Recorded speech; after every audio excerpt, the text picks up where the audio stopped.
might have noticed, some of us have no clue what we're doing. We found out last night, but there was a death in the family of our usual video operator. And so they're not able to be here, and we're pushing buttons at random, but we think we have it figured out how to do the songs. We'll find out. And if you're over there, just look way across the world over here, because that projector's not behaving. Our scripture this morning is from John chapter 1. In the beginning was the Word, and the Word was with God, and the Word was God. He was in the beginning with God. All things came into being through Him. Nothing came into being without Him. What came into being through the Word was life, and that life was the light of all people. The light shines in the darkness, and the darkness is not able to overcome it. This is the Word of God for God's people. You are an evangelist. I don't know if you knew that or not, but you're an evangelist. The word evangelist means someone who shares good news. It comes from a Greek word, euangelizo, which means to share good news. And I'm pretty sure you shared good news with someone at some point in your life. So you're an evangelist. You're in good company. It's not a bad thing to be an evangelist. Some of us have some bad notions about evangelists, like they knock on our doors at dinner time and they don't know what we're doing, or they go on TV and they ask for lots and lots of money so they can have big houses. That's not what evangelists are all about. Matthew, Mark, Luke, and John are called the first four evangelists of the church. They're the ones that shared the good news of Jesus Christ so that the air was ringing with the exciting sounds. You're an evangelist, and I can prove it to you. I suspect that most of you have in your wallet or in your purse or on your phone a picture of a child or a grandchild or a boyfriend or a girlfriend or a pet. How many of you have a picture like that somewhere around? Keep your hands up. All right, if you've never shown that picture to someone else, take your hand down. Oh, look at that. You share good news all the time, don't you? I have the dog Kiki. Kiki is the most beautiful, smartest German Shepherd dog in the whole world. Someone in the first service said, no, their dog was, but I happen to know that my dog is. I'm also an introvert. Sometimes people don't believe this because they only see me on Sunday morning. I save energy all week long so that I can do this. And furthermore, this is easier for me than sitting at a table and talking with people, because I know that you're really unlikely to talk back to me unless I beg of you. And I'm pretty much in control of what's going on even when I don't know what I'm doing here. So this is a little safer. But at a table, if you've ever sit at a table with Kendall and I, you might notice that Kendall does all the talking, and I sit quietly and nod. And listen, that's what I do. Until someone mentions dogs, or pets, or snow, which is Kiki's favorite thing in the world. And when that happens, I don't take over the conversation. I just whip out my phone and start finding a picture of Kiki, and then I lean over to the person next to me and I said, this is my dog. Isn't she great? I know how to share good news. Even an introvert like me can share good news. And you can too. You do it all the time. You're an evangelist. Now, sharing my good news is easy, but sharing the good news is hard. I don't know if you've noticed or not, but for the last several weeks, Pastor Diane has often been talking about evangelism. She hasn't used that word because a lot of people don't like it, unfortunately. But I think it's a great word, and she has been talking about it. She's been talking about talking with your neighbors and your friends about God and the church. That's evangelism. And somehow, sharing my good news seems easy. But sharing the good news often seems hard. Really, really hard. You might say, well, I don't know, I might offend people if I talk about the good news. A lot of us were taught we never talk about religion or politics. Have good relationships with people. We just stay away from those topics. But I'm not going to offend someone if I talk about my good news about Kiki, the dog. They might not agree with me. Some of them don't understand that Kiki's the best dog in the world. But they can see that I'm excited about it, and so that's not going to offend them. Sometimes we're afraid to share about the good news because we might not know all the answers. What if someone asks us a question that we don't know the answer to? Why do bad things happen to good people? Or who is Jesus anyway? And is he how is he God's Son and not? And how is God Jesus and the Holy Spirit? And oh my gosh. And so we just don't want to bring up the topic. Whereas if I'm talking about my dog, I know all you need to know about Kiki. I know where her bruises are on her back legs, and I know how she got them and why she got them, and I know why she has little fuzzy parts on her ears that aren't there because she scratches that all the time, and I know the commands she knows, and she's easy to talk about. I know Kiki. I don't know all there is to know about the good news, and I've been doing this pastoring thing for almost 20 years now. There's just a lot there.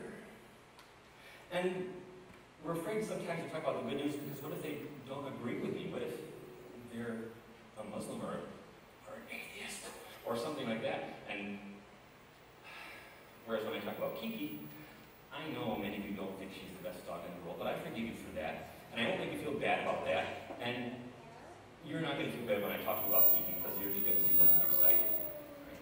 It's going to be okay. Sharing about my good news is easy. Sharing the good news is often hard. So I'm going to suggest something.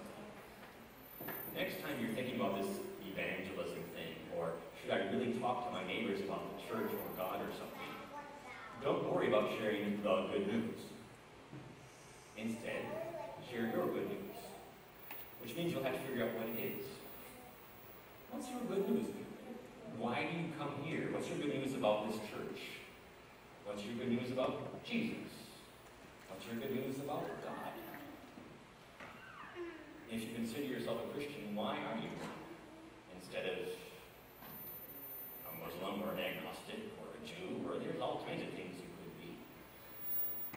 What is your good news? And if you can figure out what your good news is, then it can be easier to share. And your good news doesn't have to be identical to everyone else's good news, and it certainly doesn't have to be the good news. It's been this way in the church for forever. When the early Christians came together and said, we need to pick some books that we think are really what God is telling us and put them together into a New Testament, there were lots of gospels for them to choose from. The word gospel is an old English word which means good news, and it's used in the Bible sometimes to translate the Greek word euangel, which is good news. And so they said, we need to find some gospels and put them into this New Testament. And there were literally dozens for them to pick from. And many of them, they said, that's got too much stuff, it's just not really the Jesus we know. But as they looked through, they also didn't just say, here is the one, this is the gospel, and this is the one we'll include. Instead, they chose 4. There's Matthew and Mark and Luke and John. And among those 4, they said, this doesn't quite cover some of the stuff we need, and so they picked a bunch of letters that Paul and some others wrote and put that in as well. There's a whole lot of information in the New Testament. And it's not all exactly the same story. If it was, they could have just picked one. But instead, Matthew and Mark and Luke and John are different stories. They're about the same Jesus, obviously, and he's the person that came to earth and was sent by God, and he's called the Son of God, and he teaches and preaches and heals, and he's crucified as a criminal by Rome, and he rises from the dead. That happens in all of the Gospels. But there are still differences. Now, these kind of differences you don't see if you only see the Gospels on Sunday morning, because we read a little smidgen, 4 verses, not a big deal. But if you go home and actually read Mark, which takes less than 2 hours, by the way, and then read John, you'll see 2 very different portraits of Jesus. Both good portraits, both accurate portraits, but they're different. I think it's sometimes like Batman movies. There's Christian Bale in the newer Batman movies. And some of you might remember Michael Keaton in the older Batman movies. And then there are some other Batmans that we just don't think about because they were really horrible. But these 2 were both good. And they're both a similar story, that the history of Batman growing up is the same in them and so on. He fights similar villains. But they're both kind of dark films. But they're still very different takes like who Batman is, and you get a different feeling from those 2. And that's sort of like, say, Matthew's Gospel and Luke's Gospel. Matthew's Gospel is all about the disciples coming together and learning who Jesus is. And they're very wise and they understand, and he teaches them how to be a good church. Matthew's Gospel is a great gospel if you want to know how to be a good church. Look at it, it's got all kinds of instruction for us living together as Christians. Luke's Gospel is all about how God loves everybody, all the time, no matter what. And when bad things happen to people, it's not because they were evil sinners. Luke's the one that gives us 2 explicit stories stories where Jesus says, you know that horrible thing that happened to those folks where that tower fell down on them as they were building it? That's not because they were worse sinners than you. That's not what it's about. Luke is about loving everybody and the importance of us caring for people that are hurting and poor and sick. That's what he really emphasizes. And then in the Batman world, there's Adam West from the 60s, which is a whole different world. I mean, it's still Batman, but there's all kinds of symbolism, and they have pow, bam, shows up on the screen. And that's kind of like John's Gospel, which is really symbolic and has all kinds of interesting, cool, different stuff in it.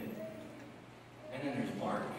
In Matthew's Gospel, the disciples are really understanding, they're following what's going on. In Mark's Gospel, it says it again and again, and the disciples had no clue.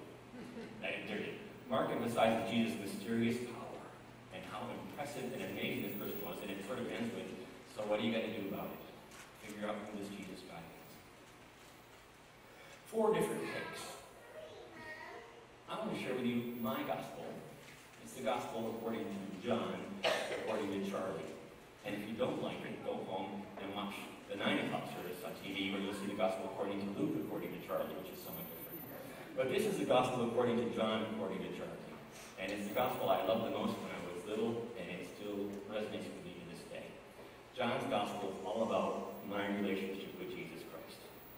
Matthew's all about the church, each other. This one's a great introvert gospel. It's me and Jesus. I first heard John's gospel when I was 4 years old. I probably had heard it before, but I first remember it from being 4 years old. And at that time, if you went to church and you were little, they probably taught you John 3:16 in the King James Version.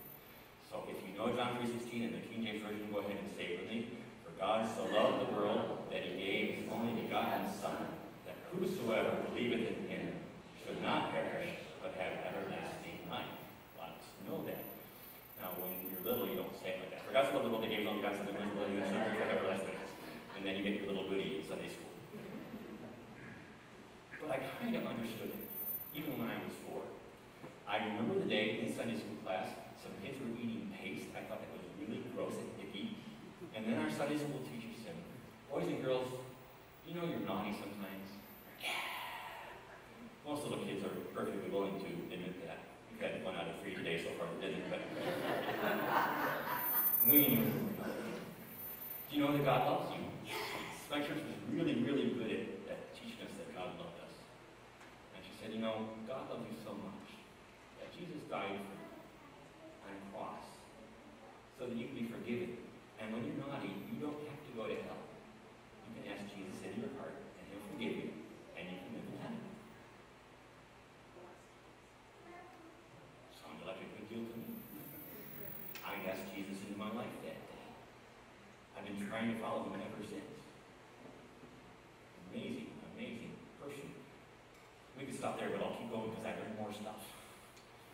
As I got a little bit older, I lived in a community where a lot of people like to hand out tracts, little pamphlets that taught you all about God and heaven and hell. And they all had a story that was similar to this. They had really scary pictures on them. And they all had a story like this. Mary says to Bob, hey Bob, you could ask Jesus into your heart and go to heaven. And Bob says, that's interesting, Mary. I'll think about that.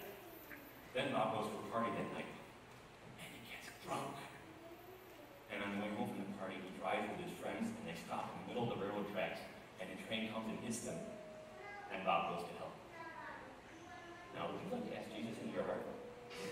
That's how they went. And not surprisingly, I really wanted to ask Jesus into my heart. Now, I had already done that, but they had a little prayer in the back that you were supposed to pray to ask Jesus into your heart. And it would be a little different than the prayer that I had prayed when I was 4. And then the next track would have a prayer that was a little bit different because it came from a different church. And so I think I asked Jesus in my heart 5 or 7 times when I was little. Until finally I figured out that anyone who was willing to die for me on a cross, and by then I knew what a cross was not out to get me on a technicality. It didn't matter exactly the words that I prayed. That wasn't what he was interested in. It just mattered that I understood I was naughty, I needed forgiveness. Please, please take care of me. That was a good feeling. I've never gone to church that I would go to heaven. I don't think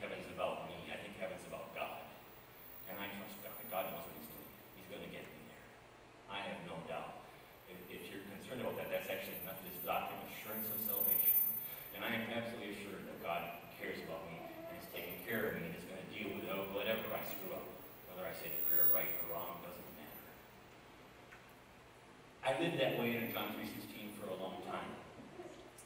And then in 1986, something happened that changed the way I viewed that. Up to that point, I always thought, how cool that Jesus loved me so much that he would die for me. But that's not actually what John 3:16 says, if you listen to it.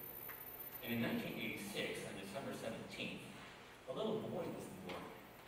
And he happens to be the smartest, most beautiful, amazing little boy you will ever see if you look at his pictures. He's my son, Gregory. And it was amazing. I did not know that human beings could care so much for something else. If you had a kid, you know the experience. And when you first see them, it's just like, this is mine. Now, I try and care for people. And there are some people I think I care enough about that I would die for them. I've never been tested on that. But I think probably I would give up my life for Kendall, or for Gregory, or for my daughter, Becca. But I would never give up Gregory for anybody. He's my son. But John 3:16 says, this is how God loved the world. God loved the world and gave his only begotten son. And that just opened it up bigger for me. God cares about me and you so much that he's willing to let his own son go through hell and back for us. God loves us. That's what John is all about. And then something else happened that changed my view one more time.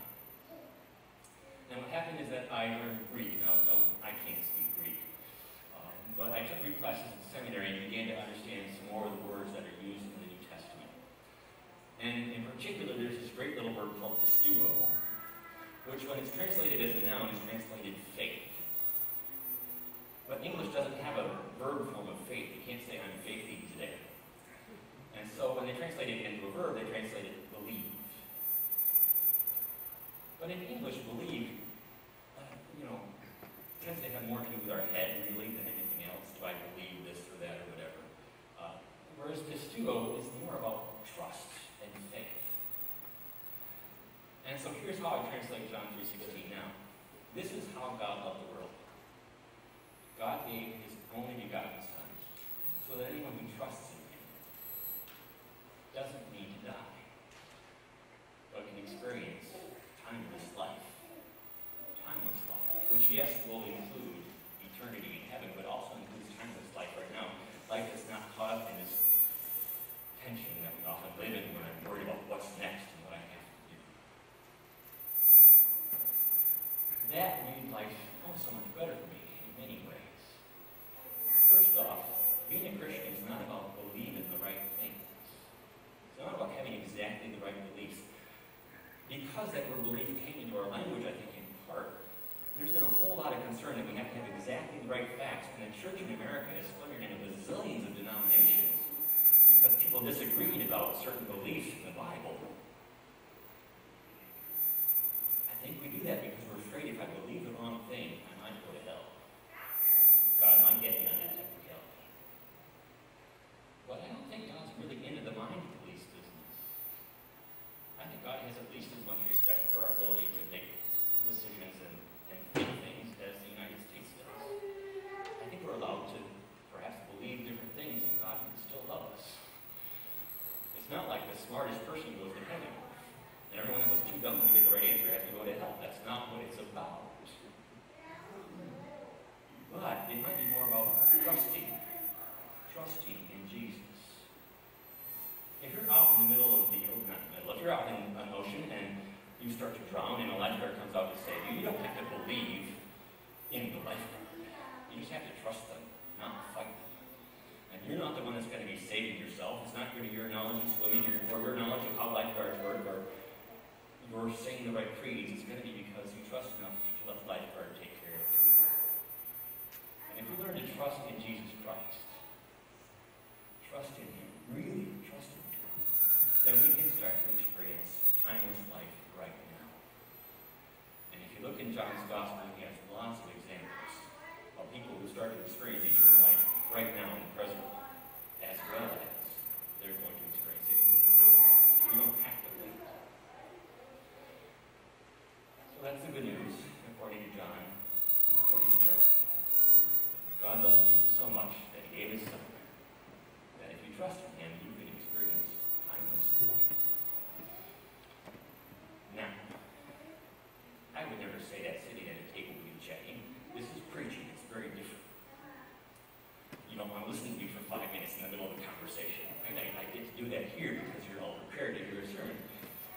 nonetheless, I do share this good news with people when I get the chance, and it happens lots of times. For example, 2 weeks ago, Gretchen went off to Ghana. That was Allison. I'm sorry, Gretchen's still here. Allison went off to Ghana. And there was concern about, oh, that's dangerous. And Pastor Diane said, if that was my daughter, I'd be scared. Our daughter goes all over the place, and I don't get scared about it. Becca was in Israel when the rocket started flying, and when she got out of it, a lot of people posted, I'm like, oh, I'm so glad you're safe. I mean, I'm glad she was safe too, but I really wasn't concerned. Why not? Well, first off, not a whole lot of people in Israel have died, if you have, but Israel's not a dangerous place to be. Gaza maybe a little bit more. But more to the point, we accepted a long time ago that Becca was going to die someplace. Our was going to be a calm, safe place. Becca decided when she was 6 she was called to be a missionary. And that decision has not changed. And she decided when she was that age that Africa, she loved Africa and wanted to be part of it. And it's sort of moved north. She's now in North Africa and the Middle East. Well, that hasn't changed. And I trust Jesus, who says God loves us and cares for us. And I know that doesn't mean she's going to live until she's 80. But when she dies, God will care for her. She'll be fine. Just like my mom's fine. She died 10 years ago. She's okay. God's got her. I trust in Jesus Christ, who said God cares for us in life and in death. I do get scared sometimes. My reactive brain takes over. I panic. But when I step back and reflect and calm down, I'm okay with things. And Becca, my daughter, does that better than anyone else I know. She is fearless about anything. And because of that, she's now 24. She's lived more than 24 years than most people do by the time they're 90. She studied Arabic in Cairo. She studied Judaism in Jerusalem. Why not? She's met the President of the United States. She's met Prince Charles. She's met Malala. She's just fearless. She goes where she wants to go and does what she wants to do. And she's with Jesus all the way. And it's an amazing life. When you actually trust Jesus, it's cool. Another example. Sometimes people come to me, especially students, and they're concerned about money and how much they're going to make. And I say, Jesus said, don't worry about it. God knows that we need food and clothing. We'll have food and clothing. If you ever don't have food and clothing, come see me. I'll get you some food and clothing. That's enough. They're like, oh, but I want this other stuff. I say, no, Jesus said, that's not what life is all about. It's not. So stop worrying about it. You can wear these kind of clothes and preach them. It'll work. It's okay. You can have one car and it will be all right. You can have no cars and it will be fine. Your life will go on. Jesus says, stop worrying about money. Oh, really? Yeah, really. And so I've got some students that have changed their careers and their parents probably hate me, but instead of going off and doing that thing that was going to make them lots of money, they decided to go do what they thought God was calling them to do. In the places they thought God was calling them to be. And it's wonderful to watch how their lives blossom. That's just a couple of examples. But because I trust in Jesus, I know He says a lot. I've studied the Gospels a lot. I will continue to study the Gospels a lot. And I know what Jesus said about being peaceful and not fighting back. What Jesus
Some of us, as we grow older, really we just go to church because of the people that are there that we like to be with.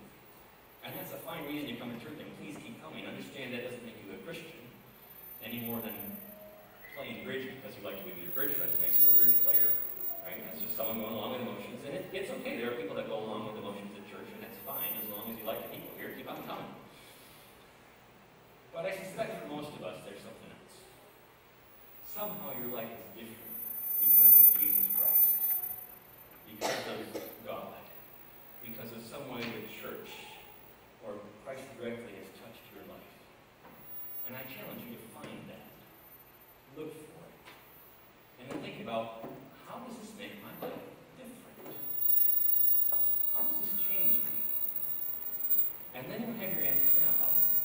And when you hear people saying stuff that you're like, oh, I know some good news that could change that for them, you'll be ready to share.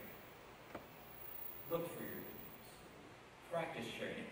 Practice sharing it here with each other. It's okay to talk about your pets and your grandchildren, but talk about God once in a while you're here. You have a captive audience that kind of has to smile and think you're saying good things when you're talking about God, so go for it. Get in a small group, one of these new first groups, and practice it there. Learn to share the good news, because our world desperately needs it. Let's pray.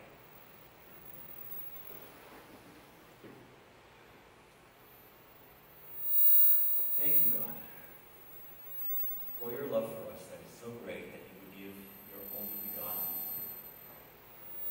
that we might live